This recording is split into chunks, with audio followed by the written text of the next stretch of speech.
ఒక్క ఇంజెక్షన్ ధర 16 కోట్ల. ఈ భూ ప్రపంచంలో అన్నిటికంటే కమ్మనైంది కడుపు తీపి. తల్లిదండ్రులు అష్ట కష్టాలు పడినా సరే తమ పిల్లలను పోషించుకుంటారు. మరి అంత అపురూపంగా పెంచుకుంటున్న ఆ పసిబిడ్డలకు ఏ చిన్న అనారోగ్యం వచ్చినా కన్న వాళ్ళ మనసు తలడిల్లిపోతుంది. అందులోనూ కొన్ని భయంకరమైన మాయరోగాలు ఏరికోరి కక్ష కట్టినట్టు కడుపు కోతకు గురిచేస్తాయి. అలాంటిదే ఈ స్పైనల్ మాస్కులర్ అట్రోఫీ లేదా వెన్నుముక్కల కండరాల క్షీణత. ఈ ఎస్ఎంఏ వ్యాధి పుట్టుకతోనే పసిబిడ్డలపై పగబడుతుంది. లేలేత నరాలను బలహీనపరుస్తుంది. అబ్బం శుభం తెలియని ఈ పసికూనల భవిష్యత్తును అంధకారంలోకి నెట్టేస్తుంది. ఇంతటి భయంకరమైన ఎస్ఎంఏ వ్యాధి ఎందుకు వస్తుంది, లక్షణాలు ఏంటి, నిర్ధారణ ఎలా, ఏమేం చికిత్సలు ఉంటాయి వంటి విషయాల గురించి తెలుసుకుందాం. స్పైనల్ మస్కులర్ అట్రోఫీ కండరాల బలహీనతను మరింత తీవ్రతరం చేసే జన్యుపరమైన వ్యాధి. ఇది వెన్నుపాములోని నాడీ కణాల మీద తీవ్ర ప్రభావం చూపుతుంది.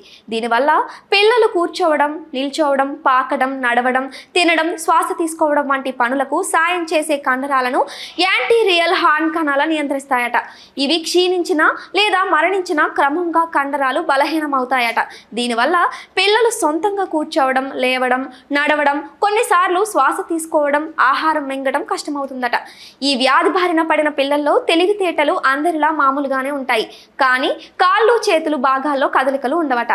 సర్వైవల్ మోటార్ న్యూరాన్ 1 జన్యువులో లోపం కారణంగా ఎస్ఎంఏ వ్యాధి వస్తుందట. శరీరంలో వివిధ కండరాల కదలికలను నియంత్రించడంలో ప్రధాన పాత్ర పోషించే ఎస్ఎంఎన్ ప్రోటీన్ దీని నుంచే పుట్టుకొస్తుంది.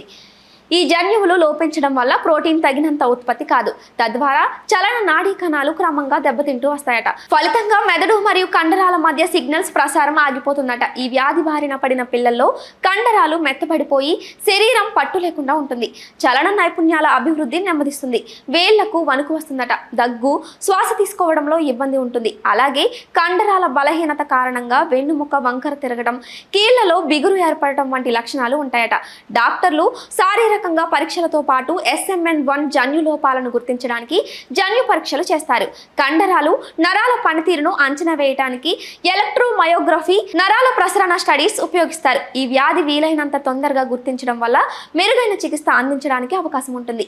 ఈ ఎస్ఎంఏ వ్యాధి చికిత్సలో జోల్జెస్మా, స్పిన్ రాజా వంటి విప్లవాత్మక మందులు అందుబాటులోకి వచ్చాయి. అయితే వీటి ధరలు చాలా అధికంగా ఉండటానికి కారణం ఇవి అత్యంత క్లిష్టమైన జన్యు చికిత్స పద్ధతులపై ఆధారపడి ఉంటుంది. ఈ మందుల తయారీకి చేసే సుదీర్ఘ పరిశోధనలు, అభివృద్ధికి చాలా అధిక మొత్తంలో ఖర్చు అవుతుంది. ఇవి అతి తక్కువ మందికి వచ్చే అరుదైన వ్యాధులు కావటం వల్ల వీటి తయారీ ప్రక్రియ చాలా ఖరీదైనది.